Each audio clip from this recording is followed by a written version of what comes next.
Merkel Media. What does the goddamn line say, Tony? Use gendered language. Then what? I'll be arrested, put in airport jail? Well, you're going to completely. It's a big club, and you ain't in it. How dare you? Mr. Speaker, the President of the United States. I'm Chris Hansen with Dave on NBC. Jack Marius Tack-Theratrix. Hi, I'm Spartacus. Jackson, Sacramento, he, him. Steven Seagal. Sex offender guy. I'm Keith Morris. This is Mumbai. Good. Sorting through the lies. The hijacker's passport was found blocks from the World Trade Center crash site, if you can believe that. We cannot track $2.3 trillion in transactions. And uncovering world domination. Learning about Cuba, having some food. Let's talk about Chinese people. Have you ever been in a Turkish prison?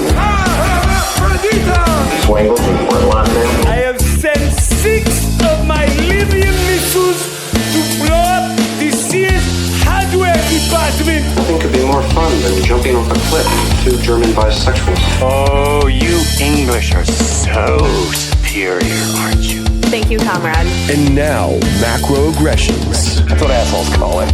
With your host, Buddy, I don't know who you are, but you're about to get chlamydia. Charlie Robinson. Hey, Whitey, where's your hat? You want to drop the blame on Charlie and say it's all Charlie's fault. He was a retard. I get some goddamn diuretic.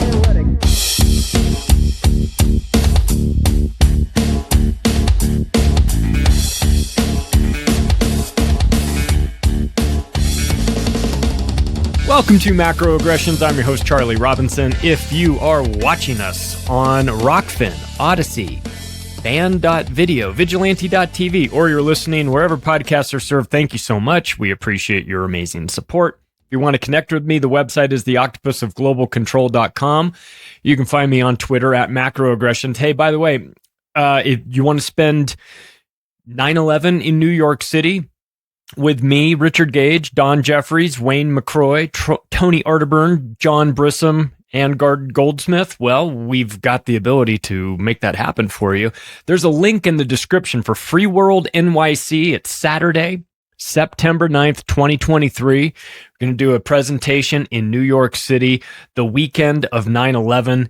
Come check it out. If you are going to be in the area, get yourself a ticket and come see us. I think it's going to be a whole lot of fun. Thanks to Billy Ray Valentine for planning that event for all of us. Also, thanks to our sponsors, EMP Shield. My goodness, I hope you don't need it. I really do, but it's there if you want it. They are building an EMP device that is many times more efficient than single-use military design. It can handle 40 plus EMP strikes. It can handle lightning strikes, solar flares, all of these things. Some of them are very realistic possibilities. Hopefully the EMP component really isn't, but we know it's out there. We know it's a possibility. And if one goes off, we're so screwed.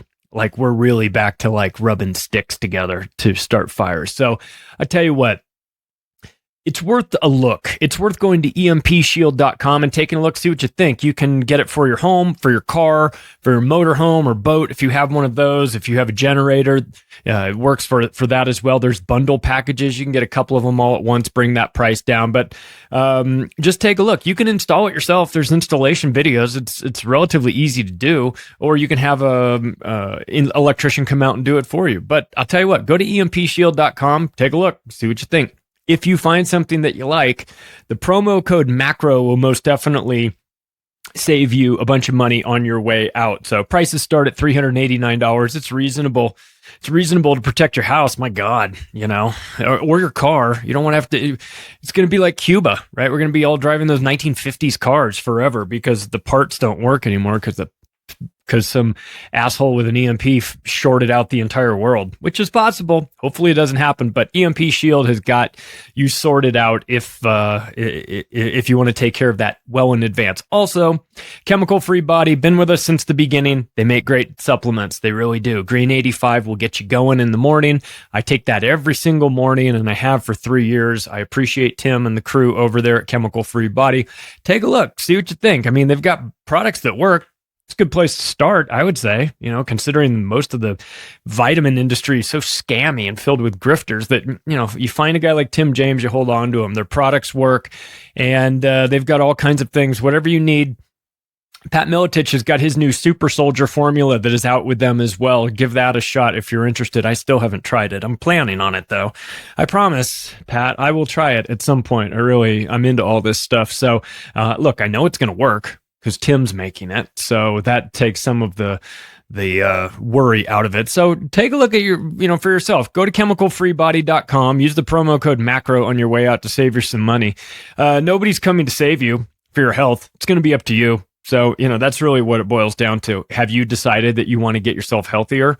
If you have, then it's going to be all up to you to get yourself sorted out. But Tim and the crew over there, they've got products that actually will work. And if you need help, he's got a Health Hero podcast as well. You can check that out, or you can sign up for private sessions with Tim. He'll get you straightened out. He saved his life by changing his diet. You could probably do the same thing too if you get serious about it. So chemicalfreebody.com, promo code MACRO. Well, yeah, speaking of chemical free body, we're going to talk about something that is that's all about chemicals. Tim is against chemicals, and rightly so. But I think that we're in a new sort of weird trade war with China, and the materials that are being fought over are chemicals.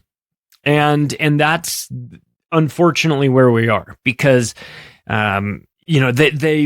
we're so dependent, not just America, but just really the world, very dependent on China for a variety of things, obviously products, but our medicines are made there. The chemicals that go into the products that we manufacture are made there as well. So China's kind of got the upper hand on the world from a manufacturing standpoint, but they also have the upper hand because they're bringing in or manufacturing the sorts of chemicals that are needed throughout the world. And if you get on the wrong side of China, well, they can just cut you off from these chemicals. So again, you want to, this is why I like decentralization so much. When you're whether you're talking about crypto decentralized, or you're talking about government being decentralized, or you're talking about a supply chain. If you're pooling all of your resources in one place, say China, and they're the only one that's got it, and we're going to get into some of the rare earth minerals that they already deeply control, then you're in a position where you kind of have to tolerate them. You have to work with them. If you need those materials, if you need neodymium for your electric vehicle, and it comes from one place, and China's got it, and they're the only ones that have it, they're the only ones that refine it, they're the only ones that can sell it to you, well, then let me ask you this. How hard of a stance are you going to take with China when you know that they can just say, oh, that thing you needed? Oh, yeah, it goes away. Oh, you need that material, Joe Biden, because you're starting the Green New Deal? Your entire administration is predicated on the Green New Deal, and there's a component for the Green New Deal that you need in order to make that a reality, and China controls it, and you're going to get on the wrong side of China. Good luck with that. That's a dumb idea. But it's not just neodymium. I mean, there's a variety of things. We're going to get into a lot of this. We're going to get into how China is kind of covertly dipping its toes into the pharmaceutical industry and starting to quietly make some acquisitions that I think will be alarming. I think it's important to understand what's happening to us in America, but it's not limited to America, with the introduction of fentanyl into the equation and how that's just wiping people out. Hey, it used to be you go to a rave and buy some pill from some dude in a bathroom, and that was kind of the risk that you take, and maybe you'd wind up in some sort of awful ketamine hole for the next 2 hours or something, but that was pretty much the downside to it. Now you could die, right? Now you could just curl up into a ball and drop dead in some nightclub somewhere because you took the wrong stuff. This is real. This is what's happening. I'd suggest it's not accidental. It's being done by design. And so we're going to get into that. Let's talk about China's chemical control over America, because it's very real. And it's extremely important that we understand what we're going up against here, and I have no love for the Chinese government at all. That should hopefully go without saying. I don't like governments at all. And theirs is one of the worst representations of governments, and that's saying something. So, you'll get no love for the Chinese government from me. But at the same time, I'm also not of the belief that everything bad that happens in this world is China's fault. A lot of times, you have to recognize the playing field. And America has to take a look at China and get honest about what their role is, what China's role is in this world economy. And the fact that they're the manufacturing hub of this planet is undeniable. And when you're the manufacturing hub, that means that you usually have a lot of the raw materials that are used in the manufacturing process, and that includes chemicals. Okay, so it's fine if you have a good relationship with this group, China, or this, let's just say, the company of China that has all the products that you need. If you have a good relationship with them and they can get you the products that you need on time, consistently, through the supply chain, for a cheap price, and you don't have to worry too much about whether or not it's going to be there, then your relationship with China is just fine. It's actually the way it's been for most of the world over the last 25 years. You depend on China to make those low-cost TVs, and they deliver. Maybe there's a little supply chain shortage on Black Friday when you have to stab an old lady in order to get your hands on a $300 70-inch television, but sometimes you just have to stab the old lady, right? That's what we've been taught in America. Black Friday, anything goes. Get those elbows up. Get your mouth guard in and your elbows up and go hard in the paint. And if you have to knock out people in the process, well, we were told that that's America, right? That's America. Get in there and get those products for as cheap as you can. You want a $2 can opener, you might have to punch somebody out. That's just the way it goes. But China's always been very consistent about making sure that we have this. And it hasn't been a problem because we have a very nice little relationship going. We buy cheap products from them and they buy treasury bills from us. And so we keep this sort of game of using the dollar's influence to keep this scam going. We've used it with Saudi Arabia. Obviously, China plays a role in this as well, with the with the understanding that they're going to devalue their currency so that we can buy things cheaper from them and keep this whole game going. But the game is coming to an end. I don't know if you've heard, but the clown music coming from the White House, it turns off every now and then, and they remove a chair from this musical chairs game that the Biden administration is playing. And then when you hear that clown music come back on, you start in that circle again, you start walking in a circle, but they're going to pull another chair out.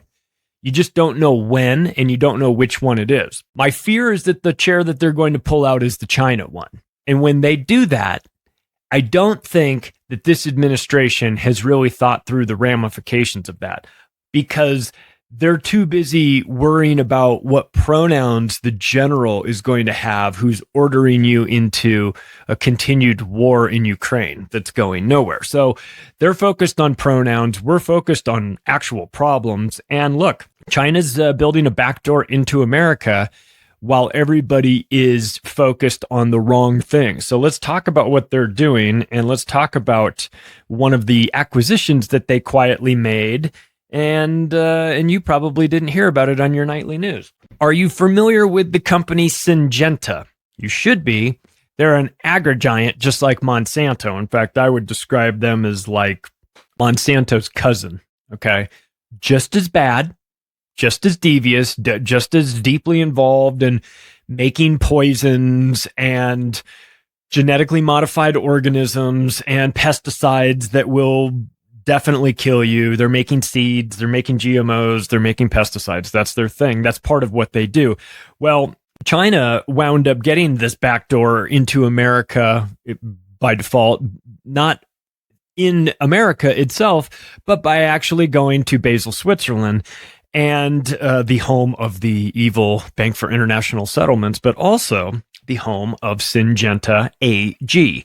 So let's talk a little bit about what this is and what this means, that China Well, China's making moves. So there's agricultural science and technology is what Syngenta is into. They make seeds, they make pesticides, they make GMOs. They're into a lot of things. And if you've heard that commercial for BASF, which is a German chemical company, it says, we don't make a lot of the things you buy, we make a lot of the things you buy better, right? So they're the company that makes the chemicals that go into the things that you buy. That's BASF. That's a German conglomerate that's like Syngenta. Well, Syngenta does as well.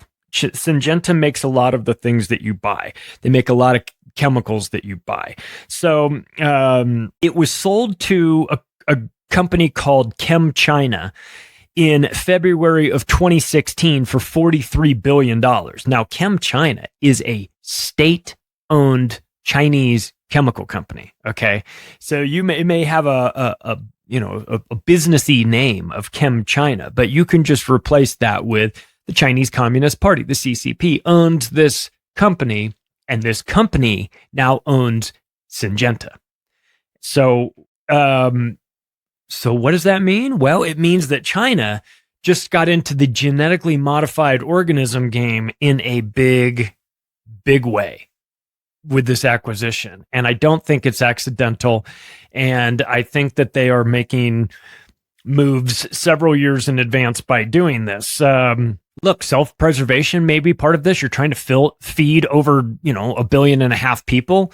You're going to have some sort of advances in crop technology. Now, genetically modified organisms, genetically not modified foods. So that's not the direction. The Chinese government, I mean, how much do you actually respect your people? Zero, right? Pretty much zero. You welded them into their apartment complexes in a variety of cities because of a virus with a 99.98% survivability rate. So you clearly don't give a shit about your people. I think that's understood. But you do need to feed them. Right. So you need to keep them just barely alive with the food so that they're not revolting, but not so healthy that they're feeling good enough about this potential revolt that they're actually going to see it all the way through. No, you keep them filled with genetically modified organisms, and it keeps them dumb and docile and weak and unable to make moves. And now China owns. Interesting. So all the bad things that you thought about Monsanto, you can put Syngenta in the same category. They're just as bad. But all the bad things you thought about Monsanto, at least Monsanto wasn't owned by the Chinese government. But now Syngenta is. So you can just extrapolate out and take all of the fears that you would have had with Monsanto and say, well, what would happen if the CCP was in charge of this? You go, oh my God, it'd be like 100 times worse. Can you imagine? Well, you're about to. You're about to be able to imagine that. So what else does Syngenta do? Well, they make agrochemicals, okay? Agricultural chemicals, meaning pesticides and the like. They make rubber products. They make specialty chemicals that we need for a variety of things. And they are involved in petrochemical processing, not just for civilians, but also for the military. So they are deeply involved in blurring the lines between commercial use and military use of their for their petrochemical processing. That's going to become extra handy with regard to the Chinese government because, well, there already is no line between the military and civilian with them since they're all sort of part of the same group. So this is going to work out. This is going to work out well. So let's talk a little bit about how Syngenta came to be, because it's important to, I don't know, maybe understand who they are, like what their background is, because then you might be able to understand why China would want to get their hands on them. In 2000, there was a merger of the agricultural businesses of Novartis and AstraZeneca, and that became Syngenta, the blending of Novartis and AstraZeneca together. In 2020, they rebranded as Syngenta Group, and they are now fully owned by a Chinese state-owned chemical company. So it's now a Chinese company, and all the things that go along with that, meaning that top-down authoritarian control, this isn't something that your board of directors is going to vote you out of. This is something that the Chinese party is going to tell you what you make and how you make it and how much you make of it, and more importantly, who you sell it to or who you don't sell it to.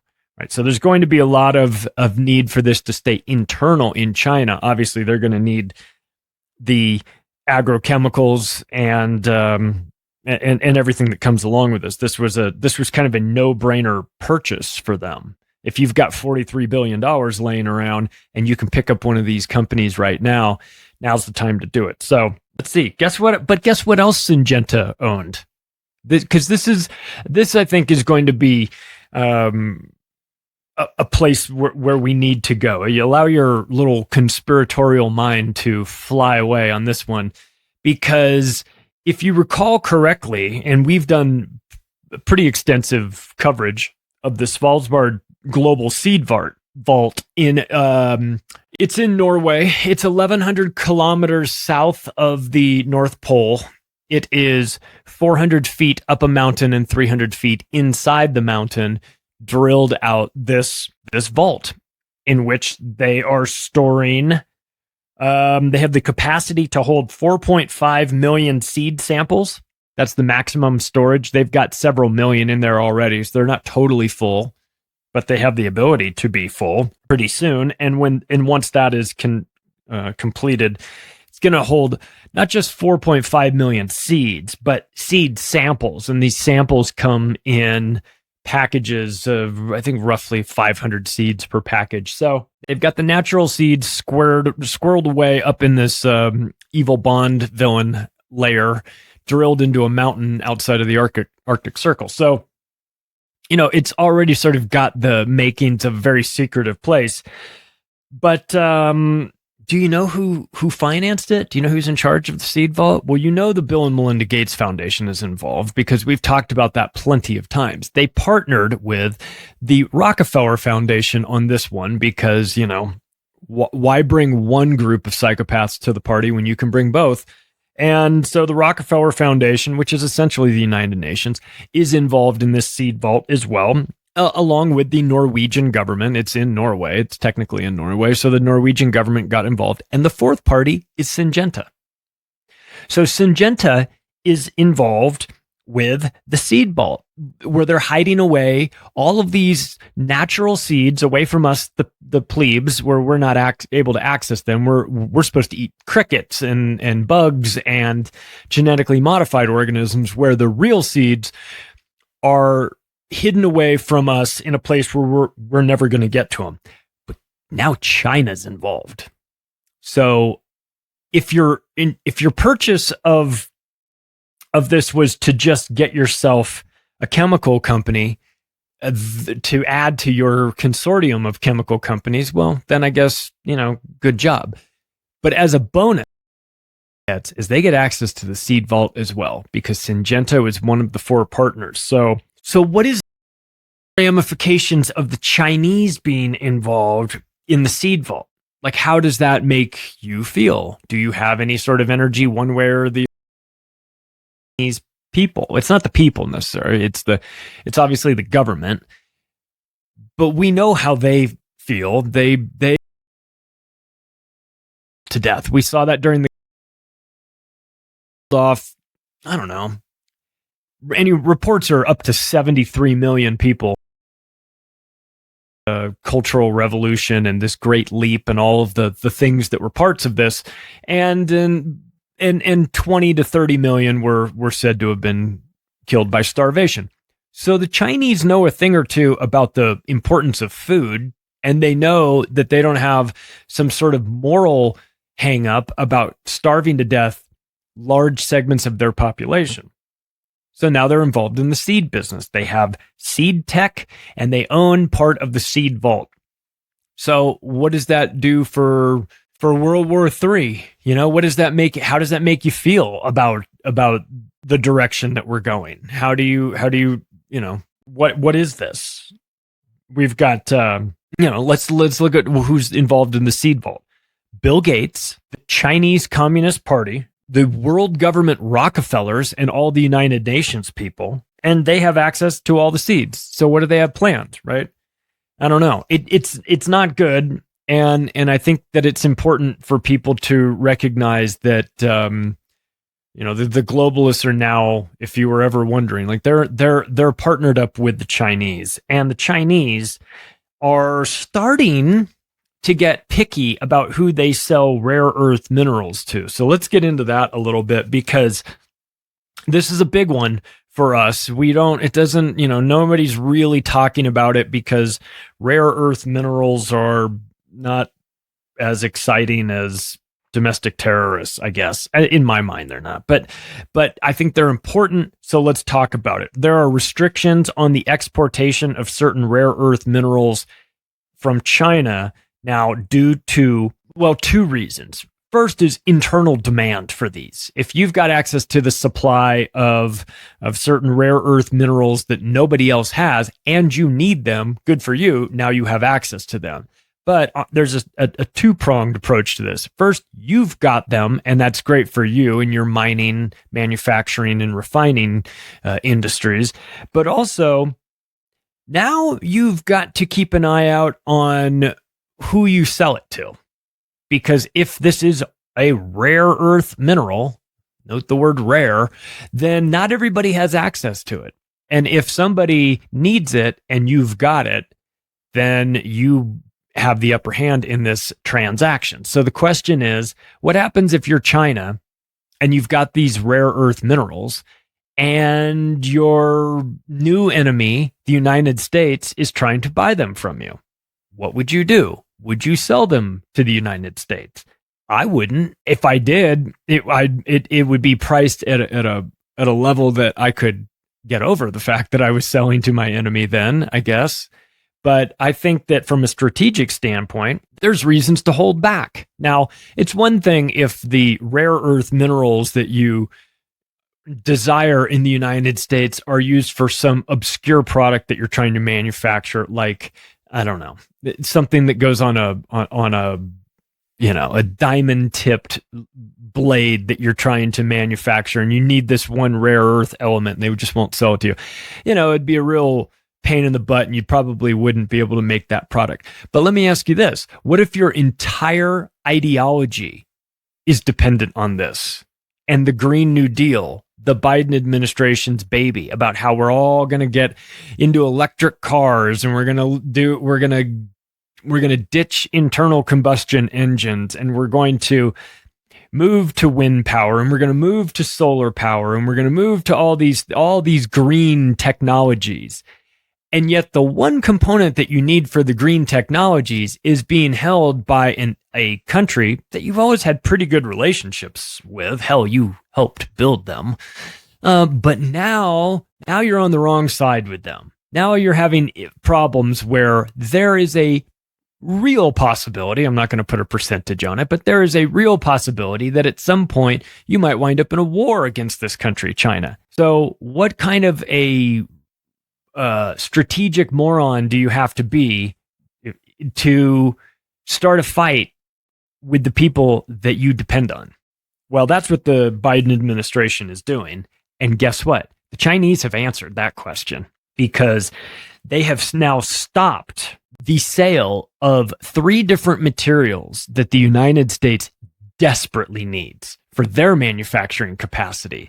That first one on the list is gallium.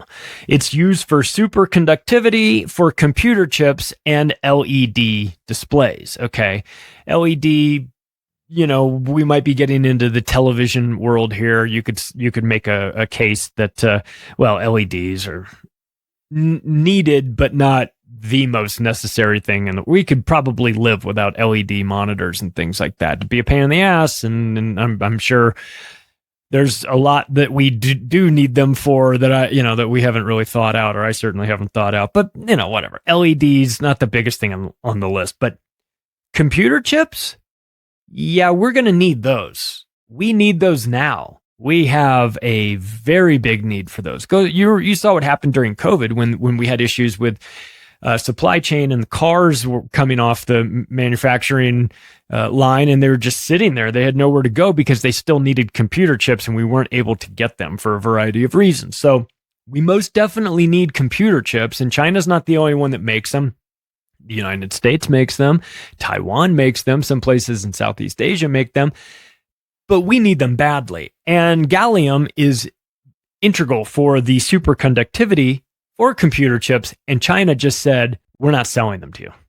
So that's a problem. But it's going to get worse because number 2 on the list is germanium. And this gets used mostly in the solar industry. So for Joe Biden's wet dream about everybody driving an electric car that's being charged by solar panels that are sitting on their house, you can get that dream out of your head because the material that is needed for the solar industry comes from China, and China says we're not selling it to you anymore. They have now put, quote, official permission is needed now. So it's required in order for China to ship these. So you can't just be a company that manufactures this and refines it and then exports it. You have to now get official permission from the Chinese government if you're one of these companies, and they will tell you who you can sell it to. And if it's the United States, guess what? You don't have permission. So that's going to be a problem. What about neodymium? We mentioned that at the beginning. And we mentioned this before. This is integral to the green pivot that the Biden administration, that the World Economic Forum, that the United Nations wants to get on board with. They have to have this rare earth mineral. It is used for powerful magnets. It is used for cell phone. The vibration in your cell phone it needs this material, and also for missile guidance systems. So kind of an important thing. It comes from one place in the world, and that is China. China is also the number one place to refine it, which is, I think, handy since it comes from China as well. But even if you were to find little bits of it in Australia or in America, in the American Southwest, you wouldn't be able to refine it. You'd have to send it to China for them to refine it and then send it back to you. So again, they're not interested in doing this. They've got gallium, germanium, and neodymium that America needs, and China has just now said, well, all this talk about World War III and all this talk about your president, your pants-shitting president, Joe Biden, calling our dictator Xi, calling Xi a dictator, during an event in California. You have to be careful about what you call the other guy's president, because if the other guy is in charge of the materials that you need and he has himself a bad day and decides he doesn't want to deal with you anymore because you've insulted him in front of his entire population, well, then he just turns off the spigot and no more gallium, germanium, neodymium, or whatever comes out of China. Maybe at some point, computer chips as well. Though they kind of make like the lower quality, but still, your Wi-Fi toaster talking to your Wi-Fi refrigerator is going to need all that stuff, right? So again, don't piss off the guy that's in charge of all the stuff that you need. But Biden and his administration are doing because well, I don't think that they're thinking this through, or maybe they are, and their plan. I think. Part of this, but piss off your number one supplier of the number one things that you need. Good job, great idea. This an idea so stupid it sounds like it came from Kamala Harris. What about Taiwan in this whole endeavor as well? They play a role in this. They're a chip maker, that. They're one of the best at making chips too. They're also, they're also thrown into this as a political hot potato. There's talk of, one China policy and where do we stand and who's the United States ally and what are we doing to protect Taiwan, and what if China tries to take Taiwan? Well, what if China tries to take Taiwan? What's America going to do? Stand up and get into a war with them? Well, you could, but again, we just mentioned the 3 materials that are already not coming your way. There will be more. The list will be very long. The iPhone that you have in your pocket, good luck buying that on the black market in the future, because maybe they don't ship them. I mean, Apple's already started to pivot to Vietnam to make a lot of the parts because they don't trust the direction things are going with China. So China's countermeasures for the technical restrictions would be just the restriction of access to these needed materials. So as long as there's a green agenda, you're going to need access to these materials, and as long as you make China mad, they're not going to grant you access to it. It's very easy to understand. There's nothing too complicated about this concept. It's just that the question becomes, is the Biden administration really this incompetent, or are they doing this on purpose? Either way, I suppose it's not going to make too much of a difference, because we're going to wind up at the same place, which is without the materials that we need because we got on the wrong side of the country that controls all of them.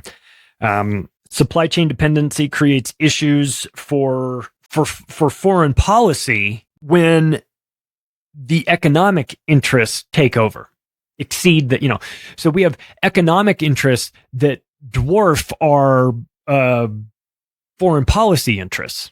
Like without these materials coming in, who cares what our foreign policy is? We're not going to have the ability to get our medicines from China. We're not going to be able to get our antibiotics from them. So we've got some bigger problems that we're going to have to think about here. And look, let's, not for nothing, let's talk about the role of the BRICS, the Brazil, Russia, India, China, South Africa conglomerate of countries that represents 40% of the world's population, 25% of the world's GDP, China being the linchpin in this whole thing. And they're talking about expanding BRICS from 5 countries to 13. And they're talking about creating a new currency in order to pivot away from the dollar. So imagine this scenario, a scenario in which you wish you could buy neodymium on the open market, but they won't take dollars anymore. So now you have to convert your dollars into whatever the new BRICS currency is, and then use that to purchase your rare earth minerals. It would be like the petrodollar arrangement that the United States and Saudi Arabia have had for 50 years.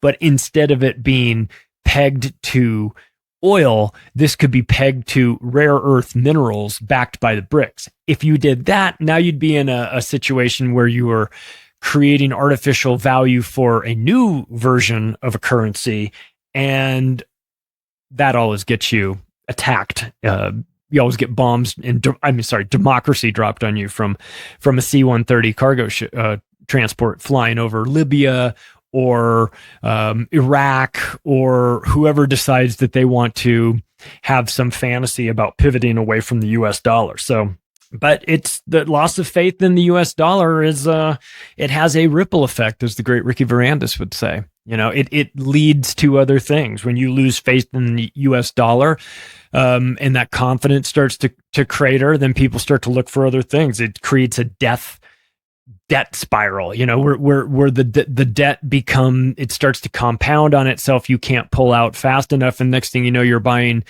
loaves of bread filled with wheelbarrows filled with US dollars because it's just not worth anything anymore. And that crash of the economy, I would say, is, it presents a massive opportunity for these BRICS countries to watch an American economic collapse. Everyone will be impacted. We know that. But still, if your enemy is America and you're looking to take them down, just sort of hanging out on the sidelines, waiting for the American economy to collapse is probably, it's probably what some of these countries are thinking of. Let's talk about America's China addiction, because, we need them. We like to pretend like we don't, but we do. We need them for a variety of things too. It's not just the, it's not just the chemicals that we need. It's not just that we need them to buy our debt. It's not just that we need them to continue to make toasters for us and all this stuff. We need them for other things as well. They are, for better or for worse, a new opium war with us. It's like the opium war in reverse. No, they were on the wrong end of this with the British years ago, and it sunk the Chinese culture for a century. Their dependence on drugs, their dependence on opium. And so we watched how the British saved the Chinese, but also profited handsomely from them at the same time. And that is, of course, an extremely devious thing to do. But now it seems like the Chinese are turning this around and maybe coming back and using this against us here in the United States. Because guess where fentanyl is coming from? China. Okay. It's coming from China. It's going to Mexico. It's coming up through the southern border, and it's being provided to and listen, if you, we've got 70,601 dead Americans in the year 2021 just from fentanyl. 70,000 people. You can fill up, you can get, that's a fairly full stadium at a football game of just dead people from fentanyl. That's in 2021 alone. It doubled from the year before, and it doubled from the year before that. So we're now in a position where not only is fentanyl pouring in, it's coming in at an incremental level. It's doubling every year and coming in terms of the amount of people that it's killing. God knows how much of it is also just kind of coming in and getting spread out throughout. Obviously, through the heroin community, you're starting to see that get sprinkled in there, but it's turning up in everything. It's turning up in all kinds of drugs that aren't normally carriers of fentanyl, where you'll find it in ecstasy, or you'll find it in ketamine, or you'll find it sprinkled on marijuana. I mean, holy shit, it's just a really bad idea. And so we have to be very, aware of an opium war in reverse. And I think that that's kind of where we are. I mean, it's undeniable that it's coming from China. And, it's different than cocaine, because like when you thought about cocaine coming up from South America, specifically Colombia and the likes, and coming into America, you understood that there was like, well, there's partying going on and there's some addictions and everything. And you can understand why there was a ton of demand for it. But fentanyl's different. The demand for fentanyl is because you've just gotten as high as you can get off of heroin, and you need a boost. You need something more. You need something to kick that up into higher drive. And what's happening is that if you're wrong about cocaine, you become a cocaine addict. If you're wrong about fentanyl, you're dead. So that's kind of the place where we are now. It's taken a much darker turn than just something, than just another country supplying drugs to America. This drug is different. And by the way, fentanyl is the beginning. There's newer versions of that are even more powerful. So we're going to get to a point where everything is contaminated, potentially with fentanyl. And if you're unlucky enough to step on that landmine, you're done. And that's, that's a problem. So China's, we have to keep our eye on China for that. We're addicted to China in that sort of weird sense. But listen, I'll tell you where we're really addicted to China on. We're addicted to their production of pharmaceutical drugs. I mean, America's a deeply unhealthy country. Physically, obviously, our ailments are everywhere. Mentally, we're just at the verge of insanity here. And so, and people are sick, they take medicine. People are crazy, they take medicine. People are unhappy or sad, they take medicine. People are trying to, they're taking medicine to impact the other medicines that they're taking. So they're taking medicines on top of medicines. I think I saw that like the average American is on like 8 different prescription drugs.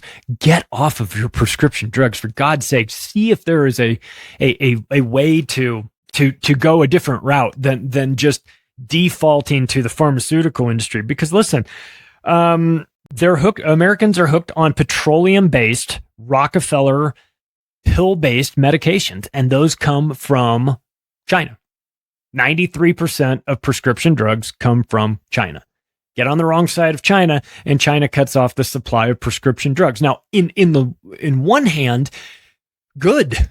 Like we need to get away from this addiction to prescription drugs.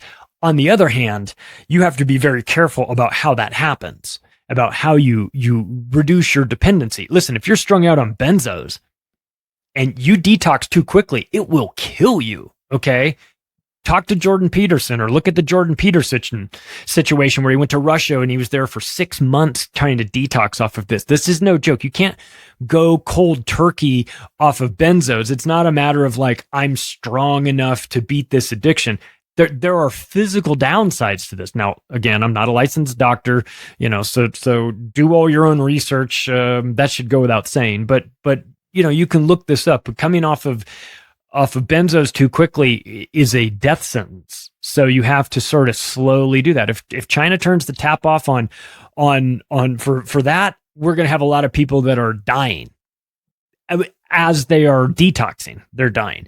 But what about SSRI drugs, selective serotonin reuptake inhibitors? These are the ones that you give to people if they are severely depressed, or if you in a couple of months. You give them SSRIs because it turns people crazy. It takes crazy people, makes them feel better for a little while. It takes non-crazy people and makes them completely unhinged. They're dangerous, so obviously they're dangerous for psychological reasons, but again, it's dangerous if you take people off of their medications all at once as well. So, that's something to consider. It's one thing if China makes an announcement that over the next 10 years, we intend to slow down our exportation of pharmaceutical drugs to you by 10% a year. That'd be one thing. We sort of like bridge that gap, make up for it, plan accordingly, get people weaned off of this stuff, and start that process. If China just wakes up tomorrow and decides they're not selling us any more prescription drugs, there's only so much that India can make to cover that gap. There's only so much that America can make. In fact, America makes almost none of it. So we'd be in a real trap. But did I mention BRICS? Brazil, Russia, India, China? India could cut off the supply as well. They could get together, part of the BRICS designation is that they just all stop selling their pharmaceuticals to us. Now it's all gone. Because if China's not making it, India is, and they don't make that much.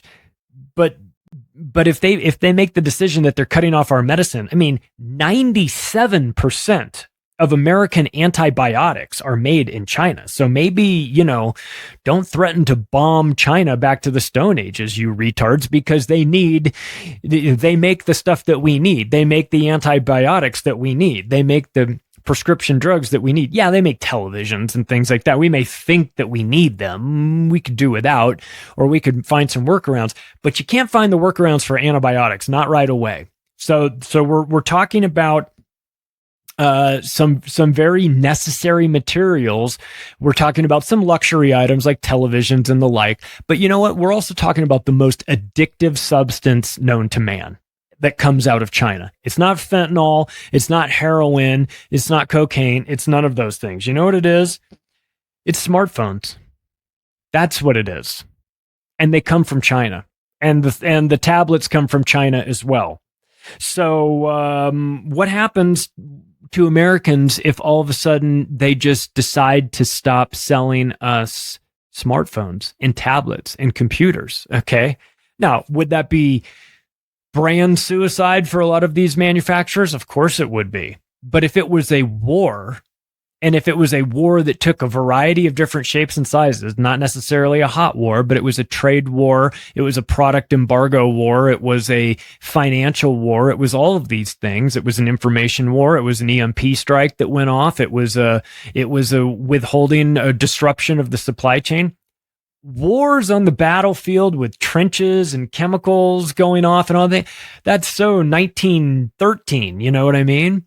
This is a new sort of war. If you want to see what happens in World War III or World War IV, if Alex Jones has any say in it, then this is an information war. It's a trade war. It's product war. It's a supply chain war. It's all of these things when you get dependent on an external source for your internal machinery to run smoothly. You better make sure you have a great relationship with that external source, because if things go wrong, even if you have a great relationship, things can get messy, wars can break out, supply chains can get disrupted, access to raw materials can get overrun by the wrong people. All these things are possible. So the idea of spreading yourself out with this very long supply chain that has a lot of different links in it, well, it's great if it works. It's not so great if it doesn't work. It's not so great if you have a situation where one side is threatening the other side. So that's something that we need to think about. I mean, what will America do if China decides that they don't want to sell you the technology that you've grown accustomed to having, or you need for your business, or you need for your schooling, or you need for whatever? So this is the reality here, right? So I wonder though, it makes me think, like, we've got these chemical companies in America, right? What did America do with IG Farben? After all, after World War II, what did we do with it? We take possession of it. I mean, we know about Operation Paperclip. We know we took a lot of their scientists. Do we take enough of their scientists that they can make this stuff in America? Probably not. It doesn't seem like it. We've, and let's not forget about this. America is not China's favorite trade partner anymore. I mean, we do a lot of business with them. We buy a lot of stuff. They buy a lot of our debt, and they have for a while, but that's changing. China has pivoted to Africa. You might have noticed we've talked about the Belt and Road Initiative here a few times. You had John Perkins on. He wrote a book.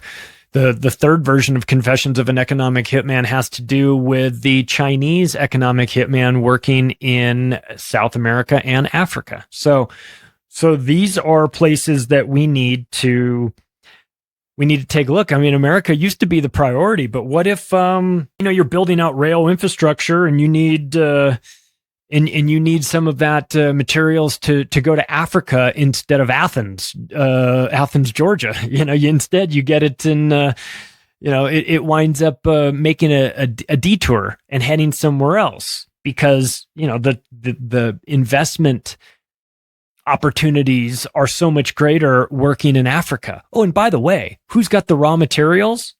Well, Africa has a lot of raw materials too. So instead of America saying, all right, well, we're in the process of burning this bridge with our biggest raw material supplier in China for what we need, maybe we should start developing some backup plans with nations in Africa or some other lesser known countries that we can do deals with, and we can have that as sort of a backup supply. America hasn't done that. China has done that. China has all the supply of this, and they're making deals with Africa and South America to get the things that they don't have access to.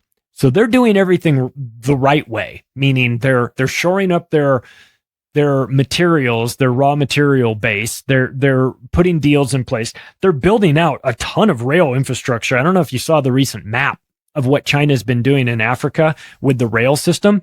From ports inland, it's everywhere. They're spending that money. It's an investment that is going to probably pay off. If for no other reason, it's just going to allow them to diversify their materials base, so that it's not just coming from them. It's not just coming from the BRICS countries, Russia and India, where they buy a lot of raw materials, but it's now also they've developed the new partnerships, and not just develop the partnerships in Africa, but they have built in the infrastructure that allows them to extract the materials out of the ground in Africa, something that they knew they were there, but it's not, it's easier said than done to just pull them out and then get them anywhere. So the infrastructure had to go in. China's doing that. So we're really dropping the ball in a variety of ways here, but here's something to consider as we kind of wrap this up. Because America is so dependent on Chinese chemicals and rare earth materials, it forces the government to look the other way when Chinese spy balloons fly across your country for an entire week, or while the Chinese Communist Party buys up a bunch of American farmland right alongside Bill Gates. We're supposed to pretend like that's not happening. Or when the CCP creates police stations inside America to spy on Chinese citizens in places like New York City and Los Angeles and San Francisco and Houston and Minnesota. So, what are we doing? When you depend on them for all of the things that you need, how hard can you crack the whip when you need to tell them to stop doing what they're doing?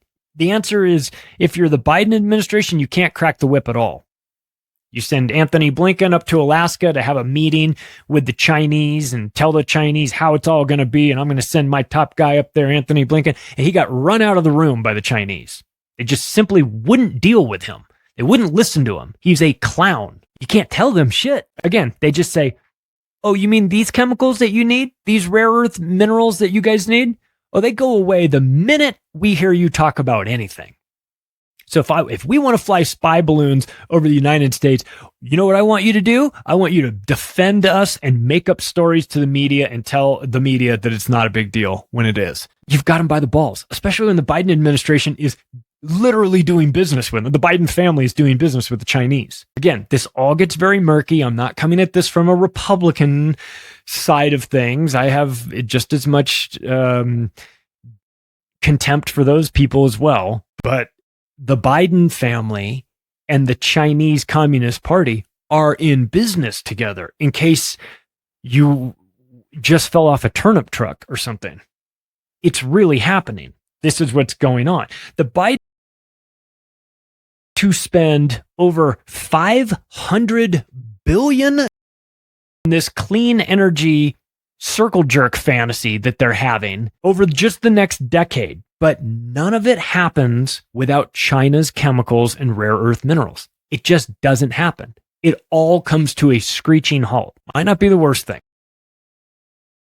Is a joke. We know that there are forces at work here that will try to bridge that gap to transit.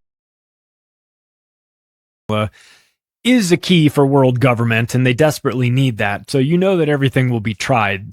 But I mean, you don't have to be a CEO that with an MBA from Harvard to understand that if you piss off the administration that is in charge of all of the things that you need, while you're simultaneously telling the general public that you're about to spend $500 billion to build out all these things, all these green ideas, you better damn well have your resources covered. This is like business 101, okay? Apparently the Biden administration, they don't know what they're doing. So who's really in charge? I mean, really, is China in charge? Is their asset Joe Biden in charge? He doesn't look like he's in charge of much of anything. You want to have this green transition, and yet 3/4 of solar panels come from China. What are we going to do about this? Have you thought about that, guys? Have you retards even thought about this? That you're pushing for a solar future for America, and 75% of the solar panels come from your now sworn enemy.